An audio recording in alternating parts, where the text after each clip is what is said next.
জীবনে তো অনেক ভিডিও দেখেছেন। এই যে দেখুন আমার সামনে একটি বাওর বাড়ি বা খুবরিঘর বলেন, এখানে রয়েছে কিছু অসহায় কৃষক। এই কৃষকদেরকে আমি এখন এমন সারপ্রাইজ দিব যেটার জন্য হয়তোবা ওনারা প্রস্তুত ছিলেন না। আজকে এই ভিডিওতে আপনারা এমন কিছু সাক্ষী হতে চলেছেন যেটা হয়তোবা আপনারা আগে কখনো দেখেননি।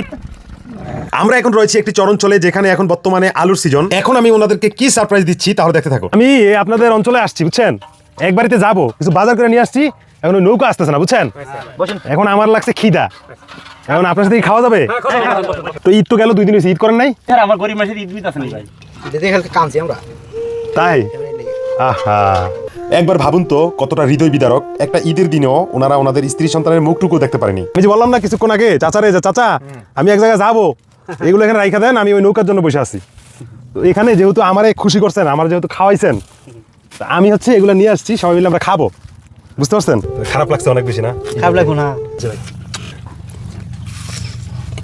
আগে আপনি একটা আচ্ছা, ঈদের পর থেকে মনে করছে আমরা তো এরকম খাওয়ার জন্য পাবো না। আসলে ভাই হ্যাঁ